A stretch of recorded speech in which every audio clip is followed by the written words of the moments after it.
احمد علی سہارنپوری رحمۃ اللہ علیہ، یہ صحیح بخاری پر حاشیہ جو ہمارے پاس ہے نا، حضرت سہارنپوری کا، محدث سہارنپوری کا، حضرت فرمانے لگے کہ حضرت شیخ اسحاق دہلوی رحمۃ اللہ علیہ کے شاگرد ہیں، ان سے پوچھا گیا نبی پاک صلی اللہ علیہ وسلم کا جس مجلس میں ذکر ولادت کیا جائے اس مجلس میلاد کا آپ کا حکم کیا ہے، جائز ہے یا جائز نہیں ہے؟ وَبِأَيِّ طریقٍ یجوز وَبِأَيِّ طریقٍ لا یجوز، کس طریقے سے جائز اور کس طریقے سے ناجائز ہے؟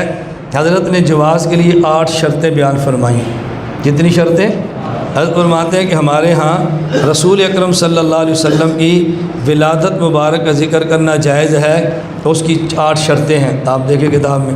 نمبر 1، بروایات صحیحۃ فی اوقات خالیۃ عن وظائف العبادات، تو 8 بھی نہیں بلکہ 10 بنتی ہیں، 10 شرائط بیان فرمائے۔ نمبر 1، بروایات صحیحۃ، نبی پاک صلی اللہ علیہ وسلم کا ذکر کریں اور ایسی روایات بیان کریں جو صحیح ہوں، ایسی روایات بیان نہ کریں جو موضوع اور من گھڑت ہوں۔ نمبر 2، فی اوقات خالیۃ عن وظائف العبادات الواجبات، ایسے وقت میں بیان کریں جو فرض یا واجب نماز کا وقت نہ ہو، ادھر ظہر کی جماعت کھڑی ہو جائے آپ ادھر میلاد شروع کر دیں، ادھر فجر کی نماز شروع ہو جائے آپ میلاد ایسا نہ کریں۔ نمبر 3، وبکیفیات لم تکن مخالفۃ عن طریقۃ الصحابہ و اہل القرون الثلاثہ المشہود لہا بالخیر۔ نمبر 3، فرمایا ایسی کیفیات کے ساتھ کریں کہ جو کیفیات صحابہ کرام اور قرون ثلاثہ کے طریق کے خلاف نہ ہوں، یعنی آپ میلاد بھی ذکر کریں اور ساتھ بھنگڑا بھی ڈالنا شروع کر دیں، میلاد بھی ذکر کریں اور ساتھ ناچنا بھی شروع کر دیں۔ حضور کی ولادت ایک بندہ بیان کرے اور دوسرا سنے، اس میں حرج نہیں، لیکن ایسی کیفیات نہ ہوں۔ نمبر 4، وبالاعتقادات التی، یا میری کتاب میں تو لفظ ختم ہوا ہے، شاید آپ کیا ہوگا کہ نہیں، اور ایسے اعتقاد کے ساتھ بیان نہ کریں جو شرک کا شبہ ہو۔ اور نمبر آگے ایک اور، والبدع، اور اس کے اندر بدعت کا شبہ نہ ہو۔ اعتقادات کیا ہیں؟ مثلا اعتقاد یہ ہے کہ حضور اکرم صلی اللہ علیہ وسلم یہاں پر موجود ہیں، اس اعتقاد سے میلاد منائیں گے تو یہ شرکیہ اعتقاد ہے۔ والبدع، اور ایسا اعتقاد نہ ہو کہ جو شرک نہ ہو لیکن آپ کے اعتقادات بدعات کا ہو، کہ نبی کریم صلی اللہ علیہ وسلم کا ہم جو ذکر کر رہے ہیں جو دوسرے نہیں کرتے تو گناہ کر رہے ہیں، اور ہم جو کرتے ہیں تو ثواب کر رہے ہیں۔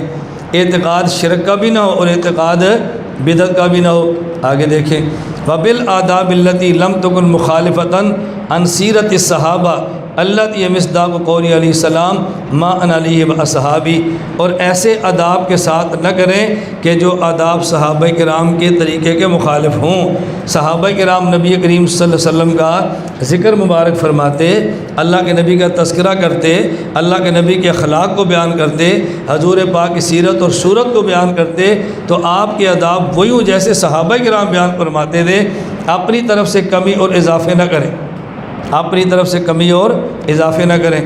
وفی مجالس خالیۃ عن المنکرات شرعیہ، اور ایسی مجالس میں ہو کہ جس مجالس میں کوئی گناہ نہ ہوتا ہو، وہ مجالس گناہ سے خالی ہو، ایسی مجالس میں کریں۔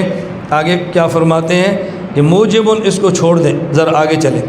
بشرط ان یکون مقرونا بصدق النیت والاخلاص، یہ شرط ہے کہ ذکر ولادت کرنے والا اچھی نیت سے کرے اور اخلاص کے ساتھ کرے، نہ تو شہرت مقصود ہو نہ ہی مال جمع کرنا مقصود ہو۔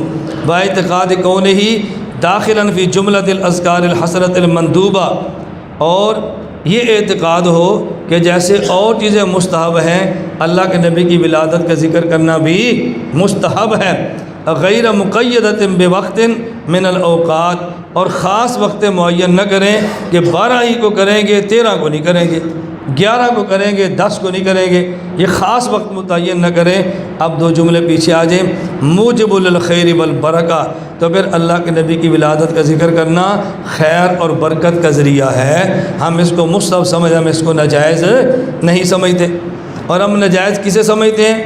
ذرا آگے دیکھیں، فرمایا فی المجالس المولودیۃ التی فی الہند من ذکر روایات، ہم ناجائز اسے سمجھتے ہیں ہندوستان، اس وقت تو پاکستان ہندوستان الگ نہیں تھا نا، پورے پاک و ہند کو ہندوستان کہتے ہیں، بنگلہ دیش سمیت۔